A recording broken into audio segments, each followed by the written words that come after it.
Golf Central. Brought to you by Titleist. It was another exciting finish on the PGA Tour. Welcome to Golf Central. Lisa Cornwell, Billy Kratzer, Trevor Immelman here to wrap up all the action across the tours. We begin in Memphis, final round of the FedEx St. Jude Classic. Defending champ Daniel Berger was on a tear, but he had a difficult lie here at the first, Billy. Yeah, drove it poorly, drove it left, iron shot, left, short of the green. But Trevor, you can make it all up with one shot, which Daniel Berger did at the opening hole. And wow, what a start. Talk about momentum. Was that a statement for what was to come? Yes, it was. That would get him -6, 3 shots back. Let's go to Phil Mickelson. Boy, lefty was on a tear. And he was hitting some beautiful wedge shots on the front side. This is on number 6 from 126 yards. Tap in. Make a birdie there, move to 7 under, 2 shots back. And how about some charity, giving the ball to a kid, then a high five for the other young man right there. Everybody excited to be in that group. Mickelson after a birdie at 8, here at 10 for birdie. Another good look here for Phil, and just jams it home. Little fist bump there by Phil. Yeah, and to tie the lead. Mickelson 9 under at that point, now at 12.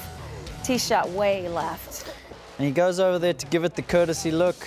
He sees it's out of bounds, and at this point, that lady is much happier than what Phil is. So after the re-tee, here is Phil's 4th.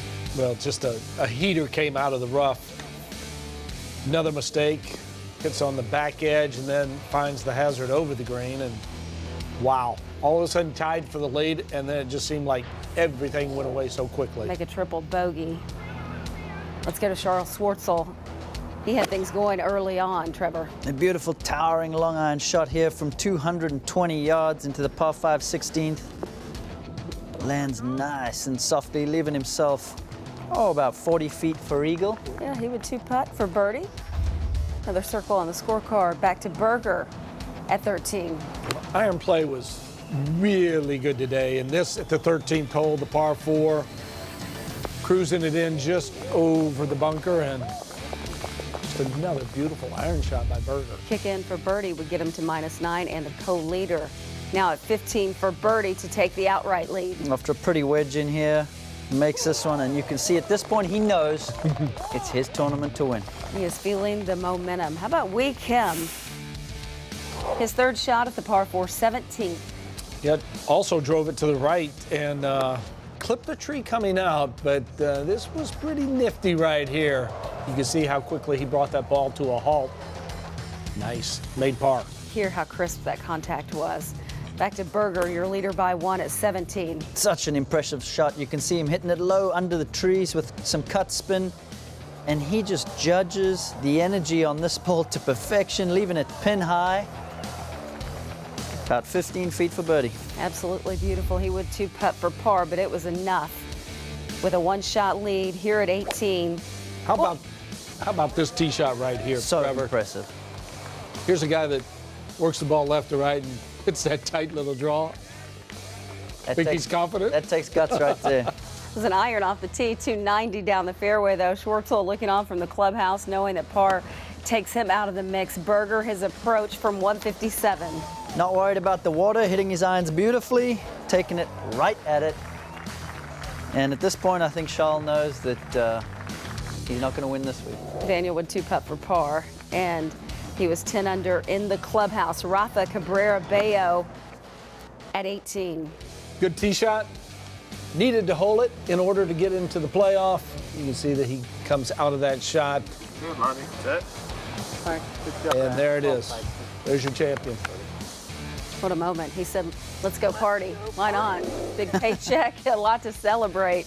For good reason. I mean, Daniel Berger, a 2-time winner now on the PGA Tour, both times in Memphis. Somebody said earlier, maybe you should just move to Memphis. Got luck on your side, but he is now just the 4th player in this tournament's long history to successfully defend the title. Only the 2nd player, David Toms, being the other to do so since it moved to TPC Southland in 1989. Let's hear from the winner with George Savaricas. With the now 2-time champ here at the FedEx St. Jude Classic, Daniel Berger, Mr. Memphis. How'd you get it done and defend your title? I just hit so many good shots coming down the stretch, and I can't even explain. It's just, I feel like I wasn't even on the golf course. It just kind of happened. Looked like you were in a zone. You roll in that putt on 15 as you're creeping your way up the leaderboard. The emotion came out of you. What's going through your head there? Well, I'm just thinking I got a chance to win this thing, and then, you know, I hit a poor drive on 16 and left myself like 60 foot for birdie and hit an unbelievable putt to two-putt that, and you know, that kind of made me feel really good about it. What's it like to try and close out a tournament when you get through 16 and you got 2 holes to go, you think 10 could win it? I mean, you can't describe it because 17 and 18 are such hard holes, and I think I hit the longest 3-iron of my life on 18. I don't know how far it went, but I just absolutely killed it, and you know, I haven't hit that fairway in 3 rounds, and to hit it on 18 was really what sealed the deal for me. And finally, you know how hard it is to win on the PGA Tour. You've now done it twice. How much does this validate things in your mind going forward? It does a lot, you know. I mean, we hear a lot about the young guns and about the Justin Thomases and Jordan Spieths, but I feel like I kind of get forgotten a little bit, and you know, I'm pretty good, so I'm just going to kind of keep doing my thing and see if I can't get a few more. A pretty good statement going in the U.S. Open at Erin Hills. I know you've seen the course. Now you get ready for the year's second major. Let's go back to the studio. Yeah, and the PGA Tour Rookie of the Year a couple seasons ago, so he is pretty good. Look, you guys know you're both multiple winners on the PGA Tour. Getting that first win is obviously special. What's the second win like? George just asked Daniel about that. Well, it's great to definitely validate the first one. Mm-hmm. And you want to try and rack as many as you can when you're playing great golf. But it's interesting listening to those comments there. He's definitely paying attention, you know, to the other guys on tour, the other guys that he feels like are in his league. Mm-hmm. Interesting to me that he's calling out Jordan Spieth there, double major winner, won 10 times already. But you can see Daniel Berger believes in himself. He believes in his game, and it's great to see. Yeah, and I think that's the key. You hit upon it. He believes in himself, and if you're going to play the PGA Tour and you're going to be successful, you need to have that belief that he just stated right there, that he needs to be maybe in the conversation a little bit more. And now that he has his second win, maybe he will be. What about after that start at 1, just having to work so hard to save par, and then the way he finished things up down the stretch? Sometimes when you start out like that, Lisa, and I don't know about you, Trevor, but sometimes when you start out, it's a little bit of a slap in the face and kind of a wake-up call, and maybe that's what happened to Berger, because bogey-free today, back-to-back 66s. I mean, it was impressive. And right now, all he's thinking about is just don't make more than 5. Right. And you get away with 1.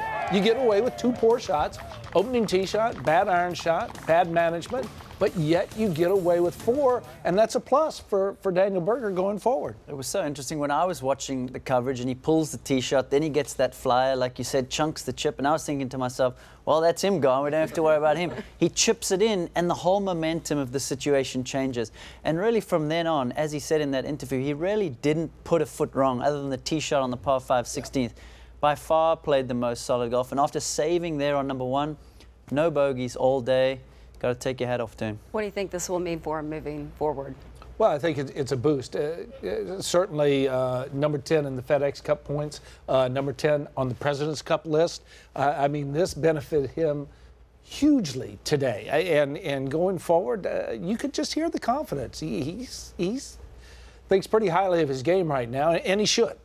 He just won. I think it's a shot in the arm for next week. He'll be, you know, raring to go and get up there. As we saw from the interview with George, he's been up there, seen the course already. From all reports, it's a big golf course. He's a big high hitter. He just hit a 3 irons, almost 300 yards off the 18th tee. So I think the course will suit him well, and he'll be full of confidence. All right, let's take a final look at the leaderboard from Memphis, how things stacked up once play was decided. Daniel Berger, that slim 1-shot lead, 66 on Sunday, and you can't say enough about his 66 on Saturday. Just impressive for him, a young player chasing and getting his second PGA Tour title. Charles Schwartzel, so close. He came out on fire today and certainly did some damage, made a lot of people pay attention to what he was doing. But once again, congratulations to Daniel Berger, now a 2-time PGA Tour winner. So a lot more to come on Golf Central. We'll take you out to Canada, where Lexi Thompson was chasing her second title of the season. Things didn't quite go the way she planned down the stretch. We'll show you exactly what happened. Plus, speaking of things not going your way down the stretch, Phil would probably like to have plenty of those shots back. You'll hear from Lefty coming up, and much more from this week's PGA Tour winner, Daniel Berger. and the keys to his success. Golf Central is brought to you by Titleist, the #1 ball at the FedEx St. Jude Classic. Bushnell Golf and the Pro X2 with enhanced slope switch technology.